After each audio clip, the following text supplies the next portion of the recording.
under this topic of components of electricity billing in electrical power systems, let us see how this billing is reflected for consumers and what are the components which are included or taken into consideration. So सबसे पहले जो electricity billing के components हैं, industry या high tension consumers के लिए दो part में टैरिफ इसका डिवाइड होता है. Consumer pays for major two components. पहला कंपोनेंट होता है मैक्सिमम डिमांड चार्जेस जो कि केवीए में रजिस्टर होता है, और दूसरा कंपोनेंट होता है energy charges which is kilowatt hour consumption by the utility. इसके अलावा और भी कई सारे कंपोनेंट्स होते हैं जिनमें से एक है पावर फैक्टर पेनल्टी या पावर फैक्टर इंसेंटिव. दूसरा, अगर मैक्सिमम डिमांड एक्सीड करते हैं तो उस पर penalty. Then time of the day use of energy. उसके बाद फ्यूल कॉस्ट एडजस्टमेंट होता है.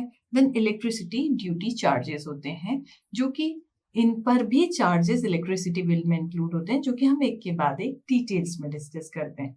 So for utilities of medium and large size enterprises जो कि हाई टेंशन कैटेगरी में आते हैं, ये जो इलेक्ट्रिसिटी बिल बोल रही हूँ कि टू टैरिफ स्ट्रक्चर होता है. One part of demand is drawn which is kVA as I said, and second part is actual energy drawn during the billing cycle. तो जो डिमांड है that is in kVA. kVA is what? Apparent power.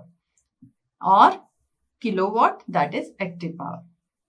अब जो apparent power है that is comprising of active power and reactive power. तो reactive power जो है that is drawn by the services, पर ये जो रिकॉर्ड होता है ये in terms of power factor record होता है.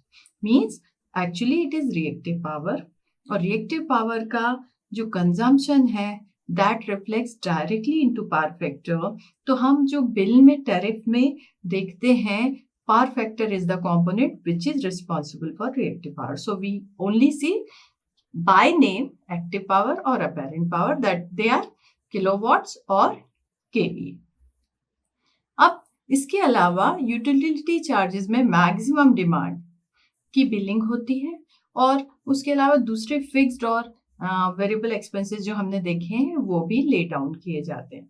तो सबसे पहले टैरिफ स्ट्रक्चर के अंदर हम जैसे कह रहे हैं मैक्सिमम डिमांड चार्ज होगा. ये चार्ज होता है maximum demand registered bye the consumer.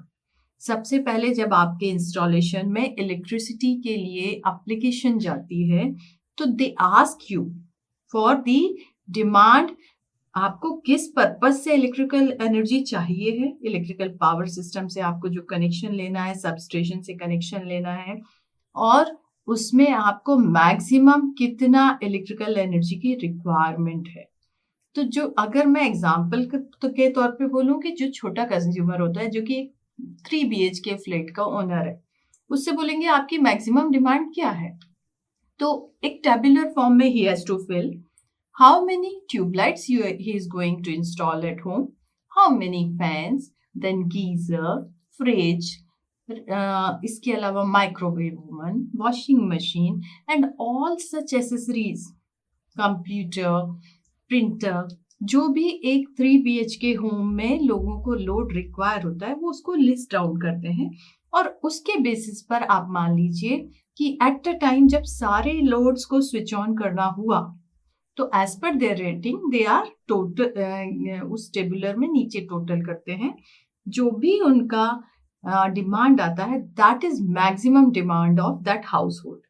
मान लीजिए उस 3 BHK के लिए उनकी 3 किलोवाट्स की मैक्सिमम डिमांड आई, तो वो सिस्टम जो है उनका फिक्स हो जाता है उस MD पर 3 कि इनका 3 किलोवाट का है, इसलिए इनको इतना सप्लाई यहाँ से ट्रांसफार्मर से उनको वो सप्लाई मीटर के थ्रू दी जाती है. यहाँ तो हम हाई टेंशन कंज्यूमर्स की बात कर रहे हैं, इंडस्ट्री की बात कर रहे हैं, तो उनकी maximum demand they ask and they fix for it. तो इलेक्ट्रिसिटी चार्जेस उनके मैक्सिमम डिमांड के लिए एक बार फिक्स हो जाते हैं. उसके बाद जो रनिंग सिस्टम में एनर्जी चार्ज होता है, this energy charge is related to kilowatt hour energy जो कि कंज्यूम हो रही है during month or the billing period, whether the billing is done per month or it is done after 40 days or so. तो उसके लिए जो charges हैं एनर्जी चार्जेस के, वो नोट किए जाते हैं और उनके करस्पॉन्डिंग रेट्स जो कि स्लैब्स में होते हैं कि मिनिमम इतना एनर्जी फ्री है या इतने रेट पर है, उसके ऊपर की तक की एनर्जी आपको इतने रेट पर, और उसके ऊपर और रेट्स बढ़ा दिए जाते हैं एज पर दी कंजम्पशन। तो इन स्लैब्स में एनर्जी का रेट फिक्स होता है। लेकिन अब कई कई utilities, because they are now categorize, they are divided into, कई यूटिलिटीज अपरेंट एनर्जी के तौर पर भी बिल चार्ज करते हैं, जो कि we know apparent energy is the sum of active and reactive energy. तो उसके तौर पर भी कभी कभी बिल्स में चार्जेस आते हैं। अब जो हमने एक्स्ट्रा कंपोनेंट्स बोले वो है पहला पावर फैक्टर, जो कि रिएक्टिव पावर का रिफ्लेक्शन। तो पावर फैक्टर को दो तरह से चार्ज किया जाता है। मान लीजिए आपका यूटिलिटी ने डिसाइड किया है पावर फैक्टर इज 0.9 स्टैंडर्ड, उसके नीचे यदि आपके कंज्यूमर का पावर फैक्टर है मान लीजिए 0.85 है, तो उन पर उसकी पेनल्टी लगेगी जिसके रेट फिक्स होते हैं। मगर यदि कंज्यूमर का जो सिस्टम है उसका पावर फैक्टर बियॉन्ड 0.9 आ रहा है, से 0.92, तो उस 0.02 के लिए they will be given some bonus rate, उनको कुछ बेनिफिट मिलेगा, so that the consumers are attracted towards improving the power factor or using standard equipments which are having good power factor. तो इस तरह से कंज्यूमर को अट्रैक्ट करने के लिए they decide the tariffs based on power factor, whether it is penalty और the bonus. तो इस तरह से रिएक्टिव पावर ओवरऑल ग्रिड का भी कंट्रोल हो सकता है लॉन्ग टर्म में हम बात करें। उसके बाद we know that fuel charge go on changing, whether it is natural gas, oil or the coal, depending on the weather, climate condition, import export, fuel charge can go on changing. So fuel cost adjustment charges are also levied on by some utilities to adjust for increased fuel expenses. एक base reference value set की गई, उसके ऊपर यदि खर्चे आए तो फिर उनके लिए फ्यूल कॉस्ट एडजस्टमेंट किया जाता है, which are paid by the consumers. Next है इलेक्ट्रिसिटी ड्यूटी चार्जेस। ये with respect to unit consumed by the consumer उनके बेस पर रहते हैं, इलेक्ट्रिसिटी का ड्यूटी चार्ज दिया जाता है। देन मीटर का रेंटल भी लगाया जाता है which is very nominal but that is added into the system. Then lighting and fan power consumption is often at higher rates. तो कई बार स्लैब बेसिस पर या एक्चुअल मीटरिंग बेसिस पर it is decided to get it pay by the consumer. इसके बाद एक बड़ा अट्रैक्टिव टाइप का टैरिफ है, that is time of day rates. Like आपका जो कंजम्पशन है पीक आवर्स में कितना है और नॉन पीक आवर्स में कितना है, तो दैट इज ऑल्सो प्रिविलेंट कि आप पीक आवर्स में एनर्जी कंज्यूम कर रहे हैं उसका स्लैब हायर रहेगा, मगर यदि आप इलेक्ट्रिकल एनर्जी को नॉन पीक आवर्स में यूज कर रहे हैं तो उसका स्लैब डिफरेंट होगा, which will be you can say subsidised rate. तो उस तरह से कंज्यूमर को अट्रैक्शन पॉइंट बनाने के लिए कि that he distributes it's load through out the day during peak and non peak, तो उनको सब्सिडी देते हैं और इस तरह से लोड ऑन दी सिस्टम और utility is also reduced. Then there's some penalty for exceeding contract demand, जो आपने मैक्सिमम डिमांड आपकी डिफाइन की है और आपने एक फिक्स किया है आप दोनों की म्यूचुअल अंडरस्टैंडिंग से कि ये कॉन्ट्रैक्ट डिमांड है, अगर इतने तक आपका एनर्जी कंजम्पशन है so you are paying at the rate of contract demand. मगर यदि उससे ऊपर डिमांड हो गई, आपकी तरफ बिलिंग ज्यादा हुई, तो उस पर पेनल्टी भी होती है। Then there is in the additional surcharge, अगर आपका मीटर LT साइड कनेक्टेड है यूटिलिटी के, तो there is a metering charge which is paid by the consumer. तो जब हम एनालिसिस करते हैं यूटिलिटी बिल डाटा का and monitor, then we can help energy manager to identify कि कहाँ इलेक्ट्रिसिटी बिल में रिडक्शन हो सकता है, जो कि अवेलेबल प्रोविजंस के थ्रू किया जा सकता है और टैरिफ फ्रेमवर्क में उसको लाके रिड्यूस्ड बिल पेमेंट का बजट किया जा सकता है। जैसे कि मैंने कहा कि हाई पावर फैक्टर के इक्विपमेंट यूज किए जाएं या टाइम ऑफ डे के हिसाब से एप्लीकेशन हो तो इस तरह से थोड़ा सा इलेक्ट्रिसिटी बिल में variation by monitoring only this bill data can be done. जैसे कि इसके लिए जो यूटिलिटी एम्प्लॉय करती है वो करती है एक इलेक्ट्रोमैग्नेटिक या इलेक्ट्रॉनिक ट्राइवेक्टर मीटर, जिस पर बिलिंग का प्रोविजन रखा जाता है। Monthly the employees come and take the reading and the bill has been sent to you. तो minimum output from electromagnetic meters or maximum demand registered during the month, जो कि preset time interval पर होता है। मान लीजिए 30 minute का duration लिया है and this is reset at end of every billing cycle. हर बिलिंग साइकिल के बाद उसको रीसेट करके वो जाते हैं। ये एक्टिव एनर्जी किलोवाट आवर में नोट करते हैं, रिएक्टिव एनर्जी केवीए पर इंटू आर पे करते हैं, और अपेरेंट एनर्जी को नोट करते हैं ड्यूरिंग बिलिंग साइकिल। तो लेकिन ये बात जरूरी है नोट करना कि maximum demand is recorded and it is not instantaneous demand. जो आपकी एनर्जी रिकॉर्ड हो रही है वो इंस्टेंटेनियस डिमांड का एडिशन नहीं है, इट इज मैक्सिमम डिमांड, क्योंकि ये ज्यादातर लोगों को कंफ्यूजिंग होता है। मैक्सिमम डिमांड क्या है? Time integrated demand over a pre defined recording cycle.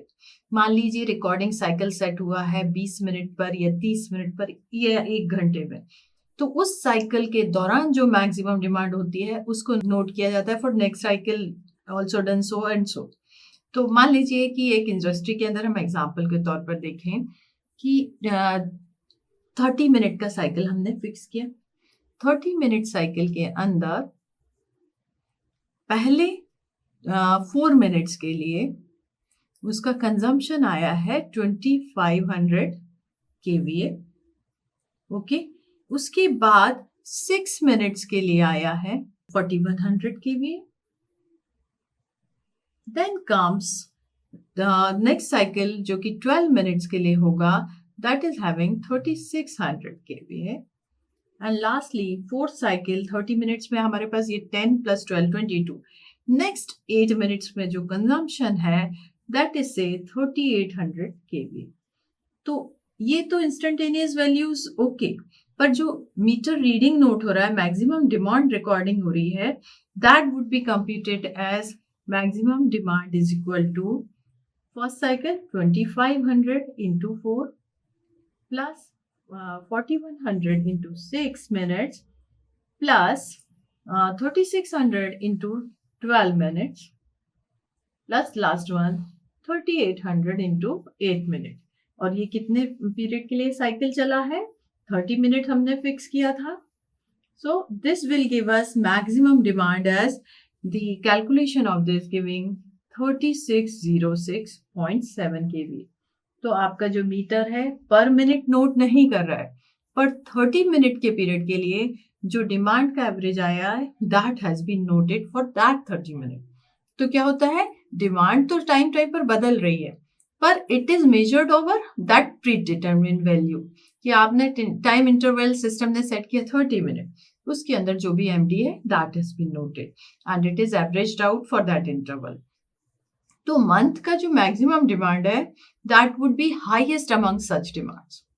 माने एक महीने के अंदर उन 30 डेज में जो मैक्सिमम डिमांड जो भी रहेगी सबसे ज्यादा, that would be recorded over that month. तो meter registered only the value, मान लीजिए पहले ही दिन में ये वैल्यू हाईएस्ट आ चुकी है, उसी को नोट होती जाएगी। मगर यदि उसके बाद किसी पर्टिकुलर सेशन में मैक्सिमम डिमांड बढ़ी तो that value will again be recorded. तो even if average maximum demand is low, अगर इंडस्ट्री में कहीं थोड़ी देर के लिए भी, मान लीजिए 1 रिकॉर्डिंग साइकिल के लिए भी मैक्सिमम डिमांड से ऊपर आई energy consumption, that would be charged for the whole cycle और होल मंथ। ये हम डिमांड कर्व से और बेटर वे में समझ सकते हैं। तो जो परचेज्ड इलेक्ट्रिकल एनर्जी ट्रेंड है वो एक टेबुलर फॉर्म में आप बनाए तो समझ सकते हैं, जिसमें सबसे पहले कॉलम में we can note down month and the year from January to से दिसंबर के 12 रोज में।